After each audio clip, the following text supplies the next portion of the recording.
Real families, real farms, real food. Welcome to Arizona Agriculture Connection with Maricopa County Farm Bureau. My name is Nicole Clements, Executive Director, and I'll be your host. Maricopa County Farm Bureau is the voice of agriculture in a community that thrives on the dichotomy of urban and rural agriculture operations. This podcast is a home for farmers, ranchers, food lovers, prospective agriculturalists, and those looking to connect the food on their plate with the farm that it came from. As we take an inside look at agriculture in Arizona, we will delve into topics like ag technology, policy, food preparation, and everything in between. You can find us on your favorite podcast platform with new episodes every Wednesday. Arizona Agriculture Connection is hosted by Maricopa County Farm Bureau and sponsored by Paloma Ready Mix and Materials, a proud supporter of agriculture and our communities. Be sure to subscribe and share your favorite episodes with your friends. For more interactions, follow us on social media, Facebook, Instagram, and LinkedIn at Maricopa County FB. Now let's discover some Arizona agriculture. Welcome back, Arizona Aggies, to another episode of Arizona Agriculture Connection with Maricopa County Farm Bureau. Today, I'm here with Chad Smith, Director of Government Relations for Arizona Farm Bureau. So welcome to the podcast. Hey, thank you. Appreciate you. Awesome. So, Chad, being here in Arizona, share a little bit about your background, how you kind of got here to Government Relations and Farm Bureau. Yeah, so I have an interesting story because I had a former career in hotel management, worked for two major hotel companies, and actually was introduced to Farm Bureau in New Mexico through a hotel that I worked at. And long story short, I became friends with the CEO of New Mexico at the time, and, we'd meet and have breakfast. And then over the course of our friendship, we were having breakfast, and he said, you know what, we have a job opening here in Albuquerque, New Mexico, and we think you'd be great at it. Now, mind you, I didn't grow up on a farm and ranch. I didn't know agriculture. My mom's family had a cow-calf operation, and I'd spent some summers on the ranch, but that was the extent of my ag knowledge. So knowing that it was a huge kind of learning curve, it really made me pause for a moment. And originally I told him, no, I'm not interested. I'm good. I'm happy, making good money, good career. And I went home and I slept on it. And I knew that I wanted to start a family at some point. And the hotel business is 24/7, 365. And, that doesn't really work when you want to start a family. So after sleeping on it, I called him the next day and said, you know what, I'm interested. Can I learn more? So went down, met with them. Before I knew it, I was walking out of the office, had a $26,000 budget to go buy a new truck, and was sent out into the field. So I worked with the counties across the state of New Mexico as an outreach manager, and was quickly kind of tossed into Santa Fe, New Mexico, the capital, in the politics world, and kind of had to learn to lobby by fire. But really fell in love with it, enjoyed it. And so, worked my way up through New Mexico Farm Bureau, took a short year off, and then landed here in Arizona about almost a year and a half ago. So it really speaks to some of those, transitional skills that you can use from one experience to the next, even if they're completely different scenarios. When you think about if young people starting out looking for careers in agriculture, they may think that a lot of those skills that they have don't transfer to a career in agriculture, but in reality, they do. So I think that's kind of a great showcase of that. Yeah, I think no matter what you get your degree, you can do anything you want. It just takes hard work and dedication and effort. And, like I said, it was an uphill battle. There was a learning curve not being in ag. Obviously, the membership, had some reservations to Chad. But, it's those hurdles that you got to overcome. And I'm not going to say I'm an expert in agriculture, but I've learned a lot and really have learned to appreciate what our farmers and ranchers do. And what better place to work for some of the salt of the earth people at Farm Bureau. So. Exactly. And I think for the farmers, it's great to have an advocate like you on their side, willing to go down and to the Capitol and, kind of fight those battles and have those conversations on their behalf. So, well, today we're going to dive into the Farm Bill. So I guess let's start at the top. So for, anyone out there who maybe is not understanding of what it actually is. So what is the Farm Bill? Yeah, that's a great question. And obviously, a very complex piece of legislation. Um, but I'll say, like we always say, the food and farm bill. We call it a food bill as well. But really, what it is it's a comprehensive piece of legislation that really shapes U.S. agriculture policy. It's comprised of very many different pieces of programs that cover a broad range of issues from crop insurance to conservation practices to rural development and to nutrition programs, which, you know, is one of the key pieces of it is the nutrition programs. Farm Bill's passed every 5 years, or it's supposed to be passed every 5 years. We are currently operating under the 2018 Farm Bill, so we've seen two extensions of that. So as we sit here today in 2025, we're operating under 18. We've been strongly advocating for passage of a new modernized Farm Bill. And so, we hope that we can obviously get there this year. But really, it's essential for everybody. The Farm Bill is essential for farmers, ranchers, rural communities, consumers, and low-income families. So it's extremely important for everyone. So when you speak to, those extensions and now, we're a couple years past on getting a modernized farm bill, why does it seem like such a controversial topic? It is always controversial. Like I said, I think I'm 16, 17 years with Farm Bureau generally. And so this is, I don't know how many farm bills that makes it, 3 farm bills. And I think we've seen extensions in the last 3. So it's nothing new, but really what it boils down to is the spending. I mean, I think in 2023, the projections for the next farm bill were about $1.5 trillion. So it's a huge spending package. And so when you add that and you combine all the programs that the Farm Bill covers and all the interest groups, it really boils down to how are we going to spend the money and put it to the best beneficial use throughout those programs. And everybody has their own ideas, right? Talk about nutrition, SNAP. That is close to 80% of Farm Bill spending. And you obviously have different views on that from both sides of the aisle. And so that really gets kind of log jammed in this debate when we start talking about spending, because some people want less in SNAP, some people want more in SNAP. There's been years of discussion about separating the Farm Bill and SNAP into 2 different programs. But nonetheless, in a nutshell, it really has to do with spending and trying to balance, making sure that that funding is put where it's needed into those programs that supports our farmers and ranchers, and balancing the needs of all the special interest groups and advocacy groups. So, I think people hear that $1 trillion number, and that's really impactful to hear, especially if you're just hearing it on the news and the media as a consumer. That's a lot of money. And then you think, where's it really going? What is it doing? And when we're in this era now of let's focus on cutting government spending, that seems like a pretty big number that would have a lot of space to work with. But in reality, all of those programs that are included in the Farm Bill are essential to different puzzle pieces of our agriculture system here. And, SNAP is a piece of that, but it also happens to be the largest piece of it, which I think a lot of people don't realize.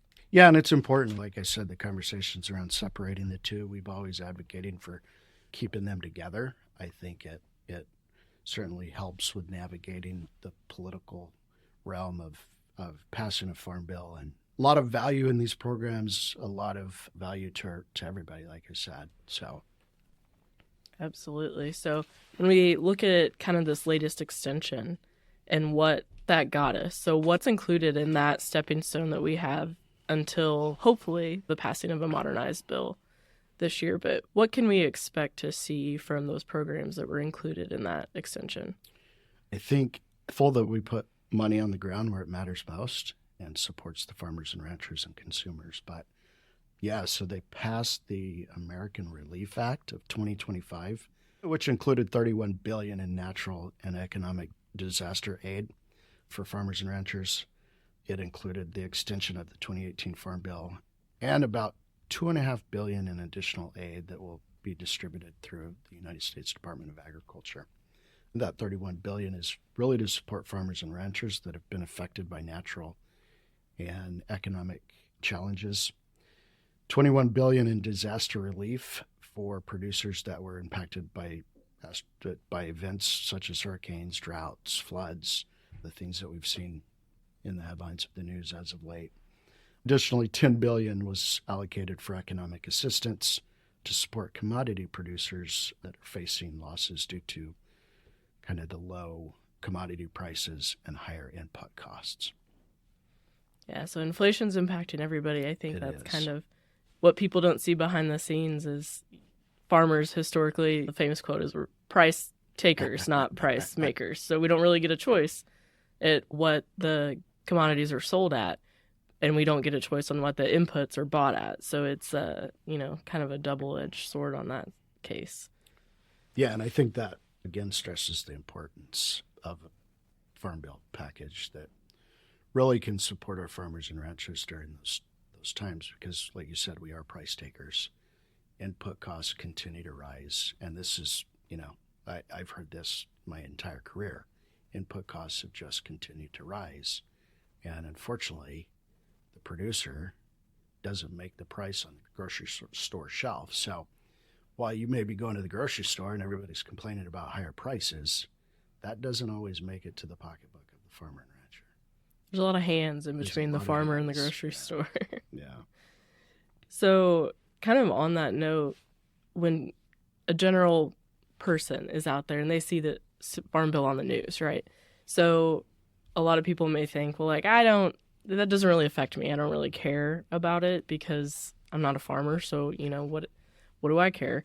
But, the reality is it affects them a lot. Can you speak to how the Farm Bill does affect everyone in America?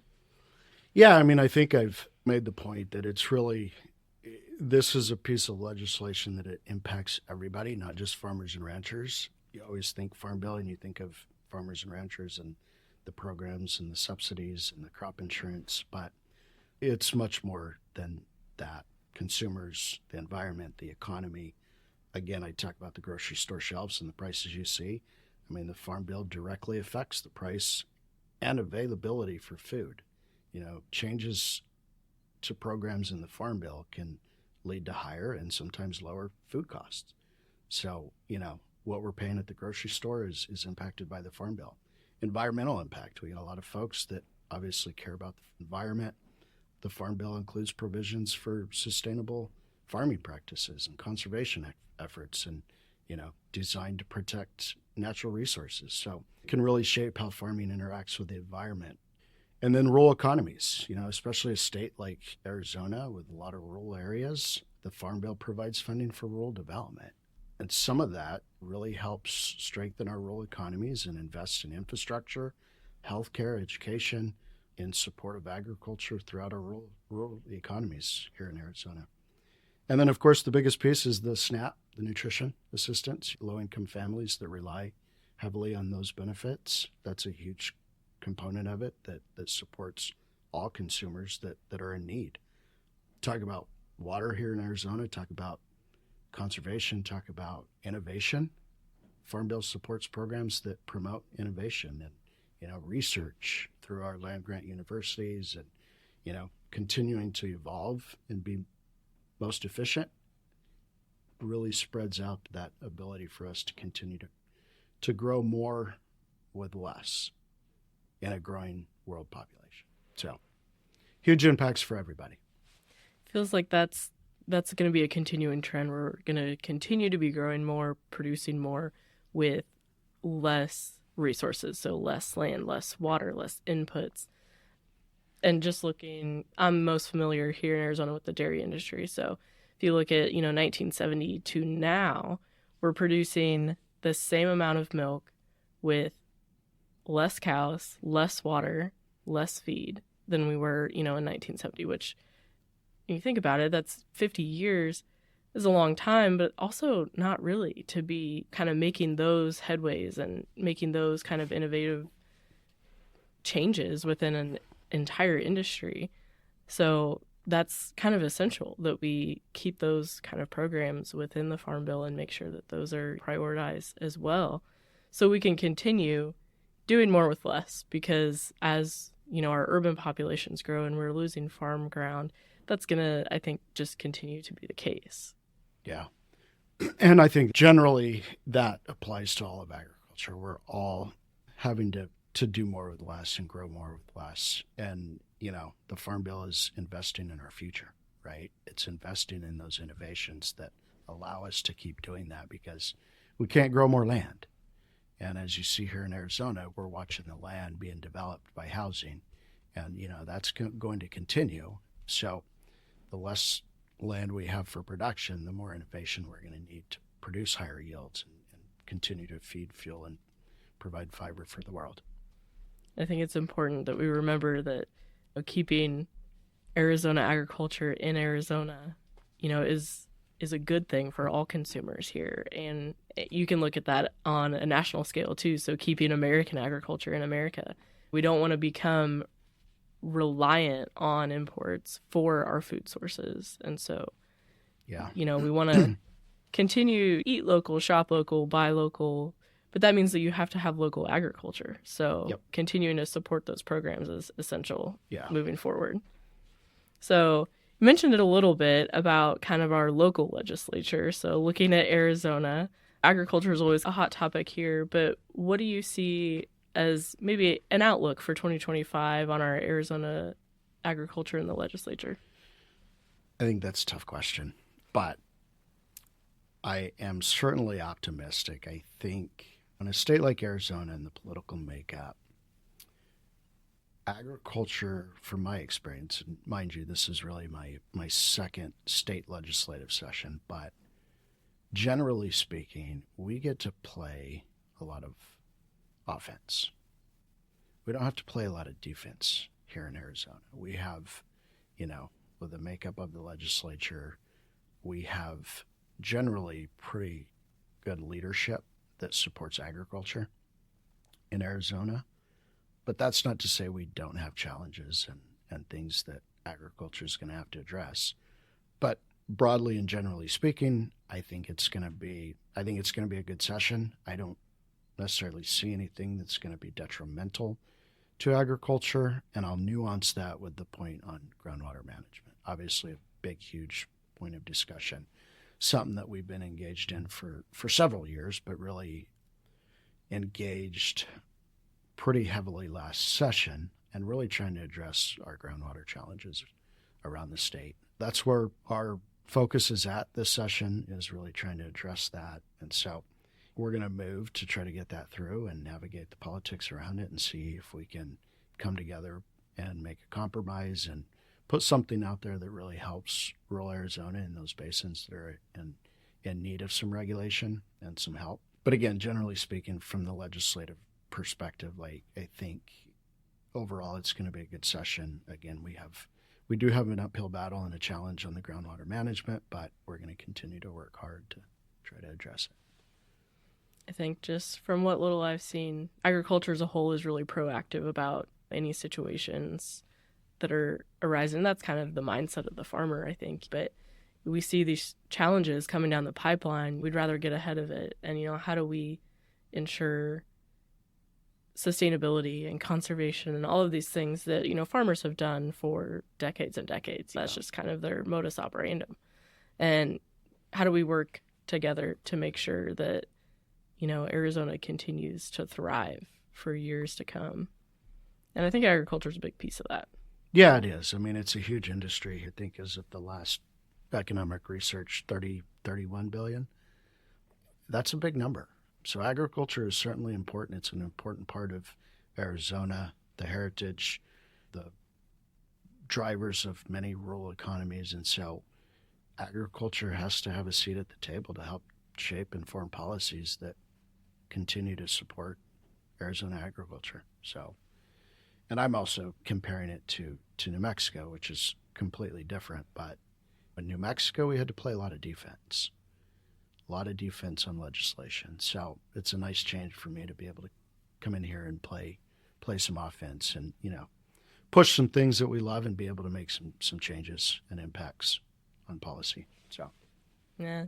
So kind of on that outlook front, back to the Farm Bill, do you think that we're gonna see a new modernized Farm Bill this session? I thought we were going to see one last session, but I stay optimistic. I know the will is there. Now, whether the politics can get there is a whole nother thing. But I think if we don't, I think everyone stands to lose. We can't keep kicking the can down the road because, like I said, we need a new modernized farm bill that really addresses the needs of farmers and ranchers and consumers, not just for tomorrow, not just for next year, but for the next 5 years.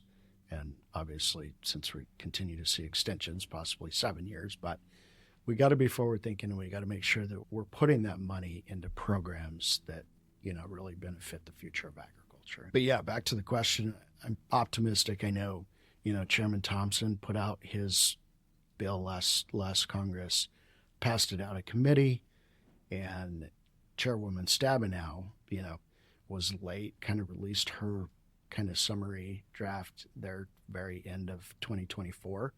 So the good thing is I don't think we have to start over. I think those frameworks are a starting point, and I know conversations with Chairman Thompson, that will be his starting point. I think there's going to be a little bit of tweaks, but it'll be a starting point. So I think we're a little bit ahead of the game. And you have a champion in Chairman Thompson that really wants to get it done. And all of the state farm bureaus urging congressional leaders to pass the next farm bill. So I think there's momentum. We obviously, with the administration and everything we're watching in headlines, there's a lot happening right now that's probably deterring some of that focus on the farm bill. But, we continue to talk about the farm bill and the need for a new farm bill, and we'll continue to do that. So long way to get there, but yes, optimistic that we will get a new farm bill. So, as members, as farmers, ranchers, consumers, what steps are available out there for them to support the kind of message that we need a new farm bill this session, this year? What avenues are out there that we can utilize to maybe increase the voice of the message? Yeah, social media, supporting your farmers and ranchers, understanding the farm bill, generally speaking, and how it impacts all of us is key. And really just advocating for farmers and ranchers. Support your local farmers, right? And every chance you get, talk about the importance of agriculture and why you love to secure your locally grown food, right? Obviously, agriculture and our advocacy network, talk to your congressional leaders and continue to advocate for passage of a new farm bill. We kind of drive that ship and engage our grassroots members to really engage with congressional leaders and just talk about the importance of the farm bill, talk about what programs matter most to you, and stress the importance of getting a new modernized bill done. Absolutely. I think if you have any questions about how to advocate, what avenues are available, what you can do, you can always reach out to your county farm bureau, your state farm bureau, and, those resources are out there, and, we can help you get your message out there. So. Yeah, and, social media is a great place, right? It's a great place to share the message and advocate for farmers and ranchers and locally grown produce and all the benefits that we've kind of highlighted here today. But use that platform to help raise awareness about the importance of a farm bill. Another big thing as we talk about getting the next farm bill passed that is extremely important is the Tax Cuts and Jobs Act. That piece of legislation is extremely important. The tax provisions included in that package are huge for agriculture. And so, those provisions expire. And so as we start trying to address the politics around a new farm bill, as well as a big tax package that supports farmers and ranchers and agriculture, those two are going to be very challenging to navigate. And so that's a piece that I think is certainly worth kind of watching as we navigate these two big pieces of legislation that have a huge impact on agriculture and the future of food and Farm Bill. All right. Well, such great information. Thank you, Chad, for joining us today. It was a pleasure. It was great to learn, a little bit more about something that we hear a lot about but don't really know a lot about. So thank you for some insight there, and we appreciate you taking the time today. Absolutely. Thanks for having me. All right.